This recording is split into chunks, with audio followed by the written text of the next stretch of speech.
은혜 받으실 하나님의 말씀은 야고보서 4장 2절로 3절의 말씀입니다.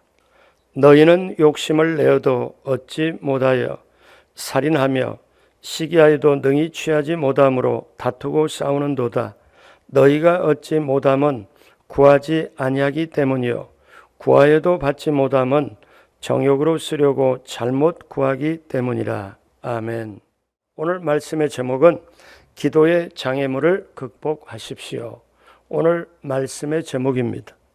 자, 우리는 기도할 때 하나님은 반드시 응답해 줌을 우리는 믿습니다. 그러기에 우리는 기도합니다.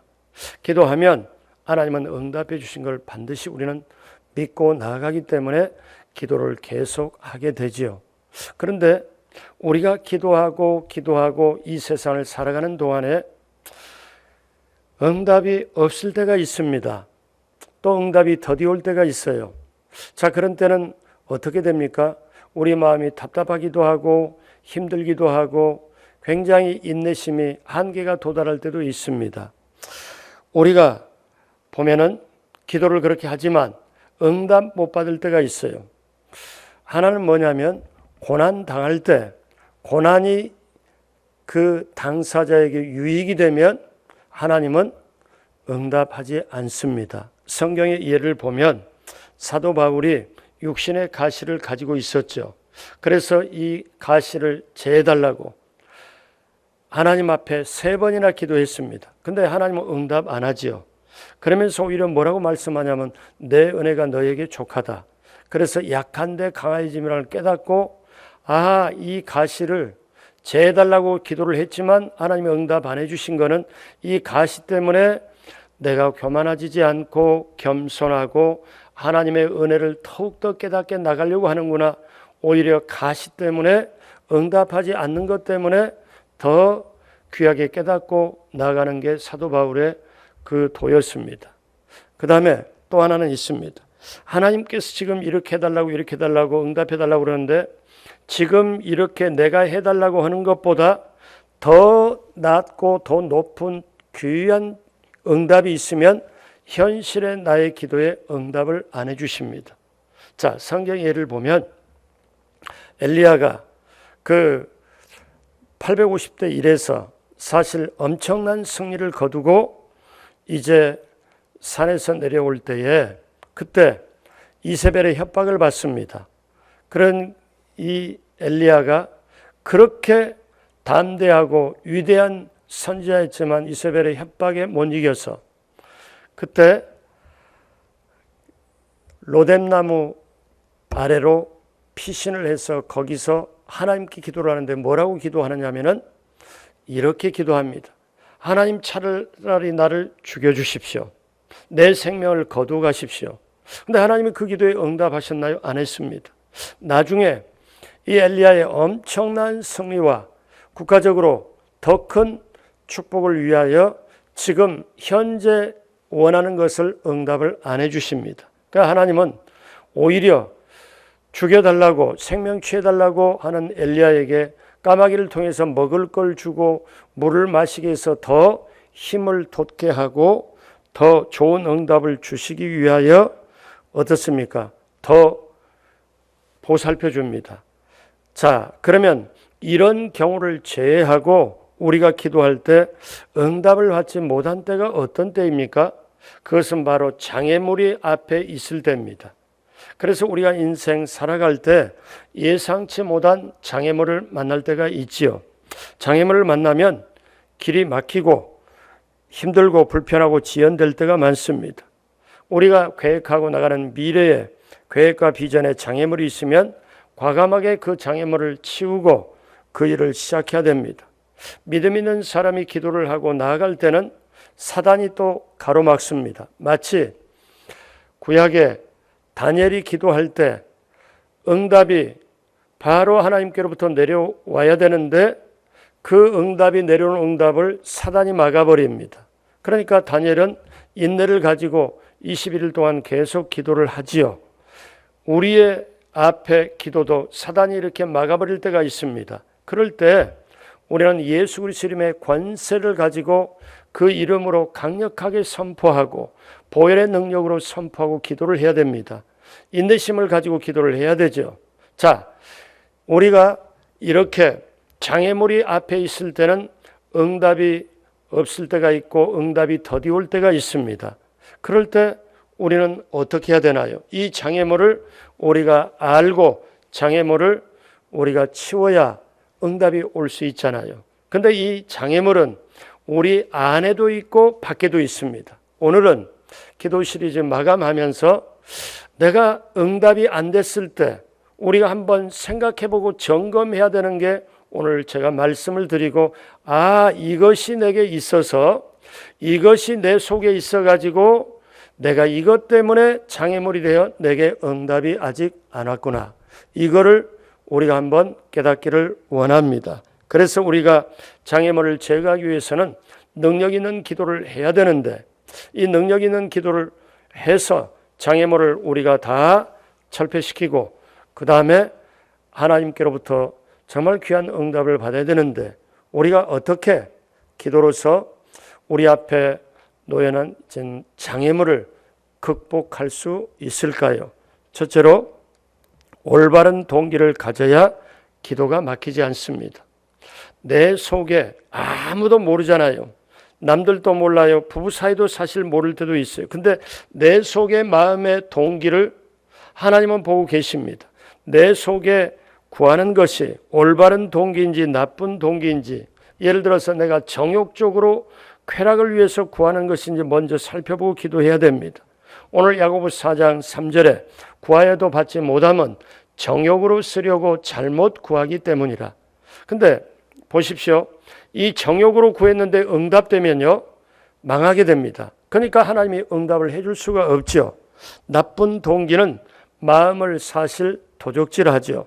다윗이 왕으로 있을 때 압살롬이라는 왕자는 속에서부터 뭐냐면 아무도 모르는데 마음의 반란에 마음이 속에 싹트고 있었습니다. 그래서 그 왕궁으로 재판을 받으러 오는 사람, 성으로 재판받으러 올 때 자기가 성문 앞에 딱 서가지고 이렇게 사람들이 재판 송사 문제 때문에 오면은 어떻게 당신이 그럴 수가 있겠냐고, 당신은 보안이 그럴 사람이 아닌데 당신은 참 좋은데 어떻게 그런 일을 겪냐고 이렇게 말하면은 사람들이 뭐라고 말하냐면 이 사람이 참 훌륭하다, 이 왕자가 훌륭하다. 그런데 성경은 한마디로 끝내버립니다. 어떻게 말합니까? 사무엘하 15장 6절에 이스라엘 무리 중에 왕께 재판을 청하러 오는 자마다 압살롬의 행함이 이와 같아서 이스라엘 사람의 마음을 압살롬이 훔치니라. 예전 성경은 압살롬이 이스라엘 백성의 마음을 도적질하니라. 개역개정에는 그 마음을 훔친다고 나왔어요. 그러니까 동기가 나쁜 거죠. 동기가 반란할 수 있는 그 마음을 아무 누구에게도 숨기고 나서 남에게 잘해주는 척해서 마음을 살려고 하는 것, 아주 동기가 안 좋은 거죠. 그래서 하나님은 우리의 중심을 보십니다. 여러분 잘 아시는 사무엘상 16장 7절에 보면 야훼께 사무엘에게 이르시되 그의 용모와 키를 보지 말라. 내가 이미 그를 버렸노라. 내가 보는 것은 사람과 같지 아니하니 사람은 외모를 보거니와 나 야훼는 중심을 보느니라 하시더라. 예레미야 17장 9절로 10절에도 말씀이 나옵니다. 만물보다 거짓되고 심히 부패한 것은 마음이라. 누가 능히 이를 알리오마는 나 야훼는 심장을 살피며 폐부를 시험하고 각각 그 행위와 그의 행실대로 보응하나니. 그래서 하나님은 중심을 보시기 때문에 동기가 좋은지 나쁜지를 다 알고 있습니다. 그래서 우리는 정욕으로 구하면 안 됩니다. 정욕으로 구하지 말고 하나님의 뜻을 따라 구해야 될 줄로 믿습니다. 정욕으로 구하면 마음의 동기가 안 좋으면 응답이 막힙니다. 안 됩니다. 기도가 막힙니다. 두 번째, 죄를 회개해야 기도가 막히지 않습니다. 죄를 가지고 계속 기도하면 응답이 또 안 됩니다. 이스라엘 백성들이 외형적으로 열심히 하나님을 섬겼지만 그들의 마음이 계속 죄를 짓기 때문에 하나님께서는 기도할지라도 듣지 않겠다고 말씀을 하셨죠. 이사야 1장 15절을 볼까요? 너희가 손을 펼 때에 내가 내 눈을 너희에게서 가리고 너희가 같이 하죠. 너희가 많이 기도할지라도 내가 듣지 아니하리니 이는 너희 손에 피가 가득함이라. 죄가 가득하다는 거죠. 그래서 시편 66편 18절에 내가 나의 마음에 죄악을 품었더라면 주께서 듣지 아니하시리라. 죄가 있으면 먼저 회개를 해야 됩니다. 예배를 드릴 때도 기도할 때도 제일 먼저 해결할 문제가 죄 문제입니다. 그래서 엊그제 제가 말씀을 드리면서 성막 기도를 하십시다 하고 제가 말씀을 드리면서 구약의 이 성막의 기도 따라 우리가 제사를 하는 방법에 따라 기도하는 게 참 소중한데 제가 그때 성막 기도를 아주 쉽게 말하면 이렇게 말씀드리고 싶어요. 우리가 기도하고 예배 드릴 때 간단하게 이렇게 보면 성막 기도의 축소판입니다. 어떻게 해요? 구원의 은혜에 감사 기도하고 그 다음에 정결케 하는 기도를 한 다음에 성령의 인도 따라 말씀 붙잡고 기도하고 그 다음에 하나님께 나가서 하나님을 높이고 하나님을 찬양하고 그 다음에 하나님께 구할 걸 기도하는 것. 자, 이러면 성막 기도가 다 끝난 거예요. 간단하게 말하면. 근데 그 성막 기도에 출발할 때 하나님을 만나러 가는 게 가장 먼저 만나는 게 뭐냐면 번제단입니다. 이 번제단은 뭐냐면 내 죄값을 대신 치러야 되죠. 죄값을 치르지 않고는 그 다음에 하나님 만나러 갈 수가 없는 거예요. 죄값을 치러야 되기 때문에. 그래서 번제단이 가장 먼저 오늘날로 말하면 십자가의 보혈의 피, 십자가를 의미를 하는 거죠. 그래서 죄를 회개하고야 그 다음에 기도해야 응답이 임한다는 것. 그래서 이사야 59장 1절로 2절에 보면 야훼의 손이 짧아 구원하지 못하심도 아니요 귀가 둔하여 듣지 못하심도 아니라 오직 너희 죄악이 너희와 너희 하나님 사이를 갈라놓았고 너희 죄가 그의 얼굴을 가리어서 너희에게서 듣지 않으시게 함이니라. 그러므로 어떻습니까? 에레미야 5장 25절의 말씀처럼 너희 허물이 이러한 일들을 물리쳤고 너희 죄가 그 다음 같이요 너희로부터 좋은 것을 막았느니라. 우리 죄가 우리에게 오는 좋은 것을 막았느니라. 그러므로 우리는 어떻게 해요? 죄가 있으면 죄를 회개하고 그 다음에 기도해야 됩니다. 성령 받을 때도 성령 불세례를 받을 때도 그 다음 어떻게 합니까? 베드로 사도가 사도행전 2장의 말씀처럼 각각 너희 죄를 회개하며 죄를 회개하는 것 이게 우선입니다. 그래서 우리가 죄를 회개하지 않고 기도하면 기도가 막히죠. 오늘 저와 여러분도 성막 기도처럼 우리가 번제단에서 내 죄를 대신 내가 죄값을 치러야 되는데 이 제물이 대신 죄를 치르고 오늘날은 예수님이 죄를 십자가 위에서 몸짓고 피 흘려 치르셨으면 그 은혜를 감사합니다. 그 십자가의 보혈의 피에 그 죄사함에 주셔서 너무 감사합니다.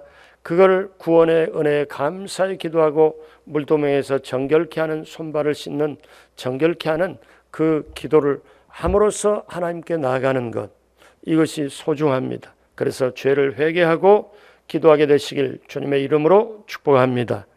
그 다음 세 번째, 남을 용서해야 기도가 막히지 않습니다. 우리가 신앙생활을 하다 보면 상처와 원한으로 인해 몸부림치는 고통을 겪을 때가 있습니다. 상처를 준 사람보다 상처를 받은 사람이 고통을 당할 때가 참 많습니다. 상처 준 사람은 잊어버리지만 상처받은 사람은 잠을 못 이루고 그러다 보면은 나중에 우울증이 오고 건강도 굉장히 나빠질 때도 있습니다. 사실 우리가 따지고 보면 우리는 하나님께 엄청난 죄의 탕감을 받은 거죠. 마태복음 18장에 보면 여기에 어떤 비유가 나오냐면 천국은 종들과 결산하려 했던 어떤 임금과 같으니 그래서 예수님이 말씀을 하죠. 이 얘기를 비유로 하죠. 어떤 임금이 계셨는데 결산할 때 1만 달란트 빚진 자를 보고 평생 갚아도 갚을 수가 없는 1만 달란트 엄청난 빚을 졌는데 이 임금이 뭐라고 그러냐면 이 1만 달란트 빚을 그냥 무료로 탕감을 해줍니다. 그래 새롭게 잘 살아라 하고 빚이 없었던 것처럼 완전히 면해 줍니다. 그래서 1만 달란트 자기 평생에 도저히 갚을 수 없는 이거를 탕감받은 이 사람이 이제 탕감받고 나서 마을로 오는데 자기에게 빚진 100데나리온 빚진 자를, 적은 거죠. 100데나리온 빚진 자를 만납니다. 만나서 이 사람을 붙잡고 내 돈을 안 갚느냐고 굉장히 힘들게 합니다. 근데 이 소문이 임금께 들어왔습니다. 그래서 임금이 뭐라고 그러냐면은 다시 1만 달란트 탕했던 그 사람을 다시 잡아들여라. 그러면서 뭐라고 말씀하냐면 어떠냐? 내가 너를 불쌍히 여겨서 그렇게 내가 전부 탕감하여 주었거늘 너는 그것이 마땅한데 그것을 너는 너에게 빚진 조그마한 빚진 자를 그렇게 빚을 갚도록 그를 옥졸에게 정말 넘길 정도 너는 몹시 그렇게 했으니 너는 이제 탕감한 것이 소용이 없고 그 빚을 다 갚도록 너는 옥에 가두겠노라. 그러면서 예수님이 그 비유를 말씀하시면서 너희가 각각 마음으로부터 형제를 용서하지 아니하면 나의 하늘 아버지께서도 너희에게 이와 같이 하시리라. 그러니까 용서를 하고 난 다음에 기도를 해야 되는 것. 용서하지 못할 때 기도가 막히고 성령님의 역사가 사라지고 샘물 같은 기쁨, 평안도 사라지고 하나님께 응답을 받을 수 없게 됩니다. 마가복음 11장 25절을 봅니다.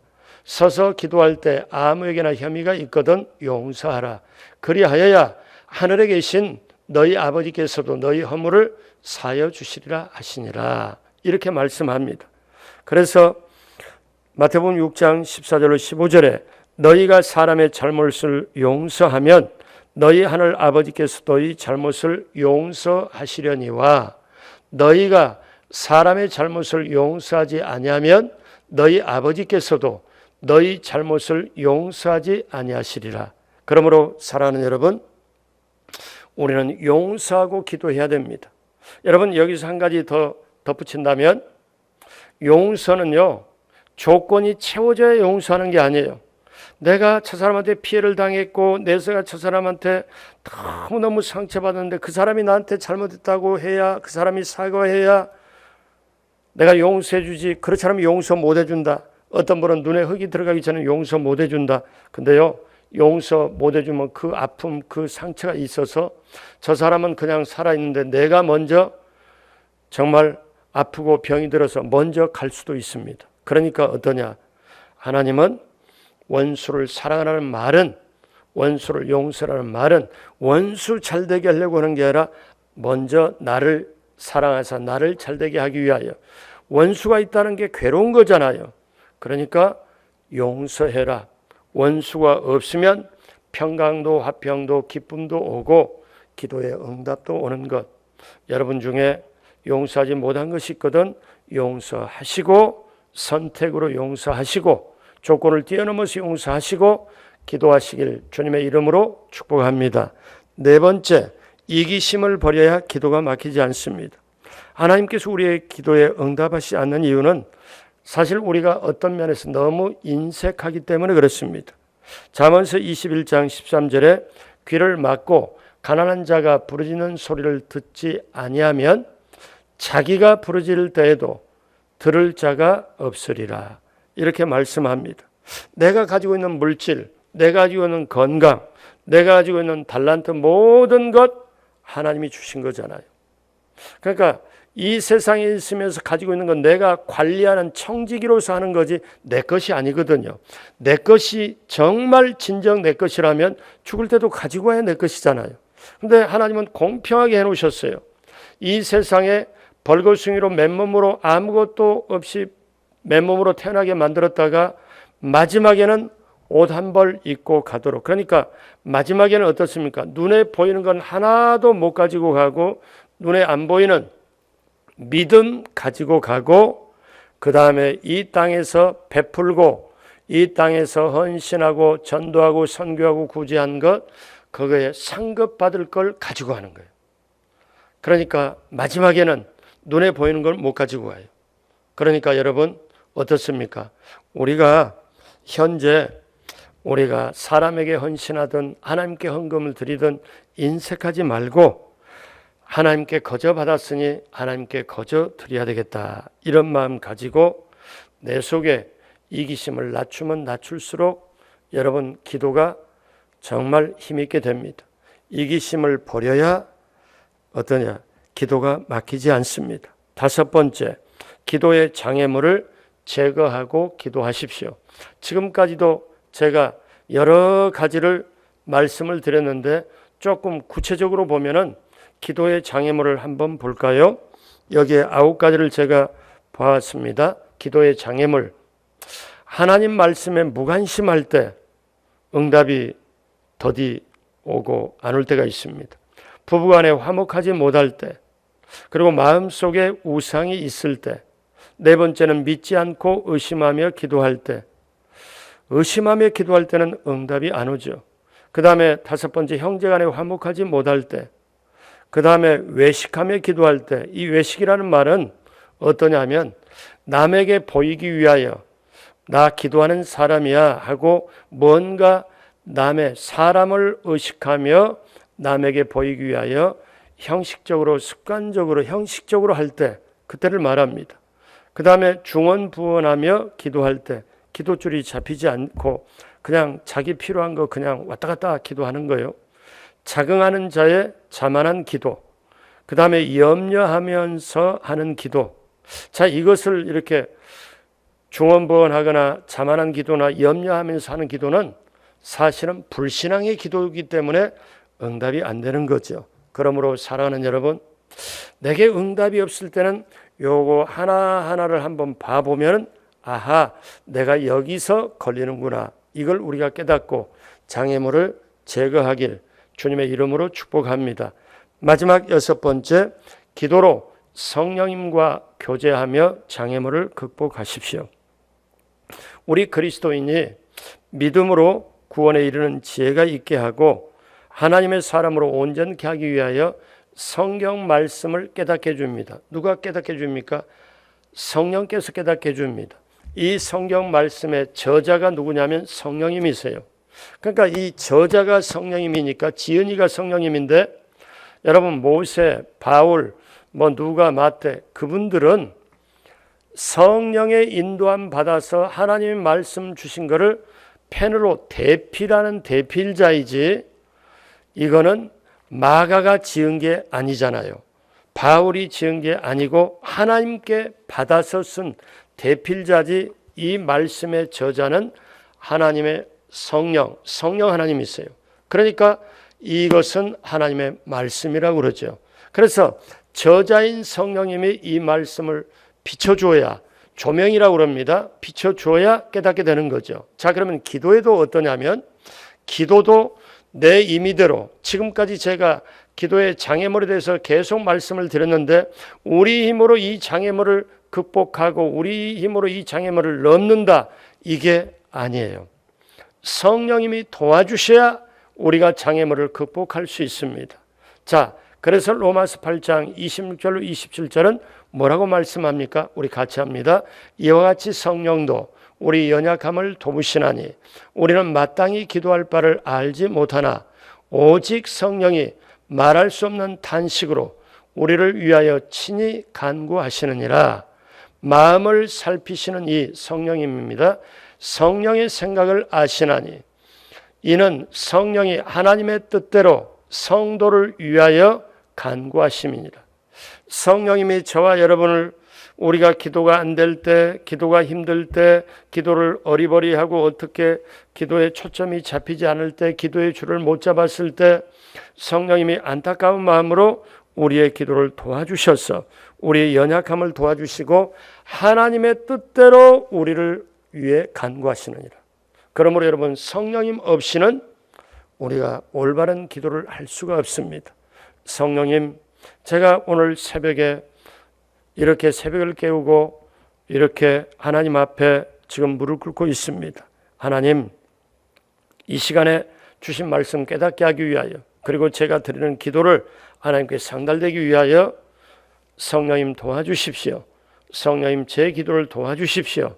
이렇게 기도하고 성령님 도와달라고 인자하고 하냐고 모시를 의지하고 제 속에서 제 기도를 도와달라고 기도하면 여러분 성령님께서는 기뻐하시면서 우리의 연약함을 기도의 약함을 도와주시는 분입니다. 자, 이제 오늘 지금까지 기도 시리즈 하나님의 백성은 말씀으로 살고 기도로 살고 성령으로 살고 보혈로 삽니다.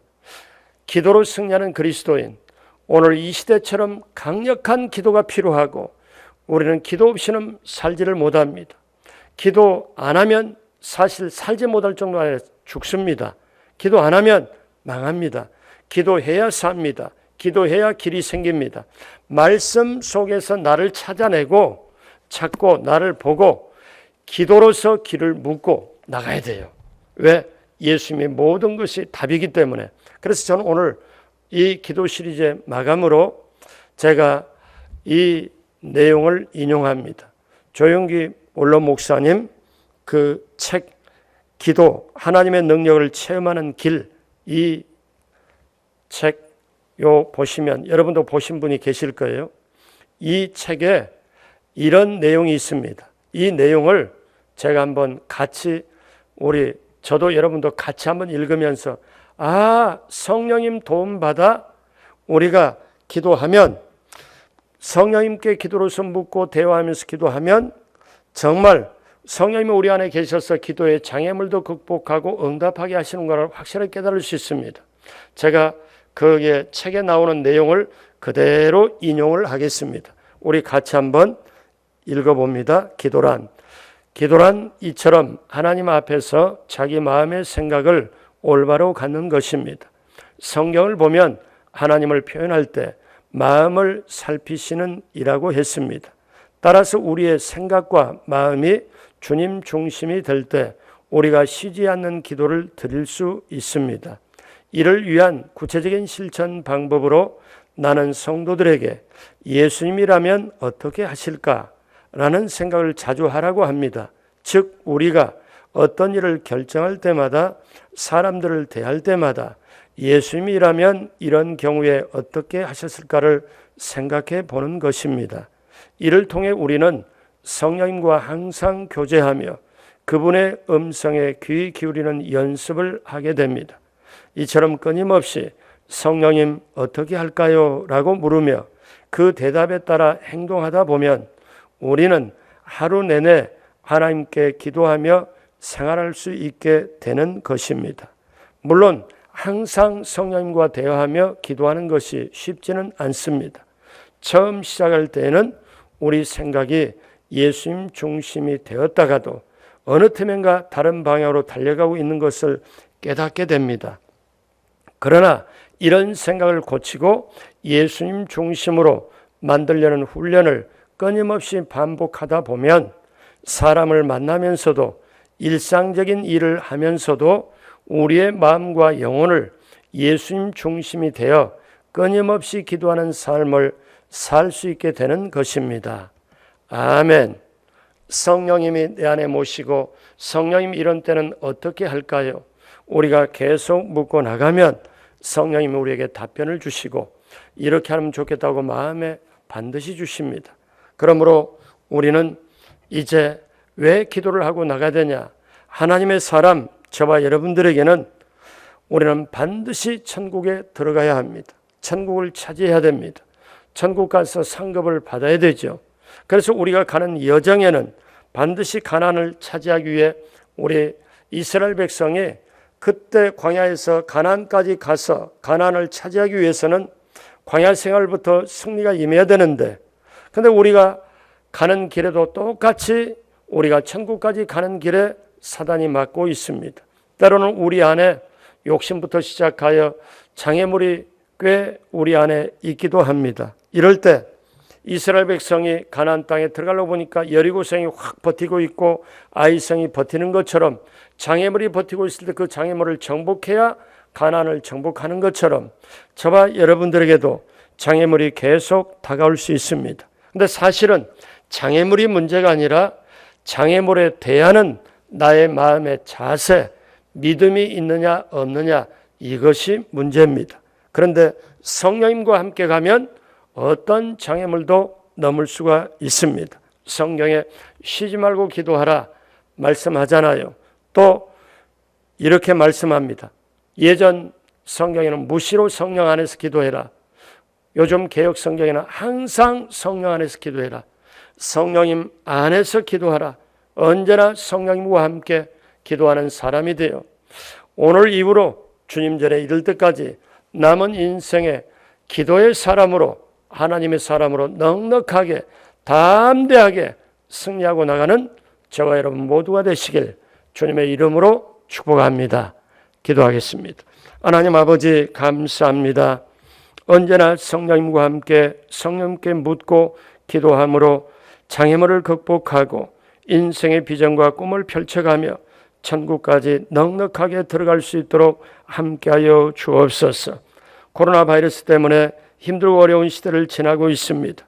하루빨리 그 장애물을 극복하고 하나님이 예비한 축복을 받고 누리며 나눠줄 수 있는 놀라운 역사를 맛보아 알게 하여 주옵시고 하나님의 나라 하나님의 뜻이 나를 통하여 삶의 현장에 직장에 사업장에 학교에 가정에 펼쳐지게 하여 주옵소서.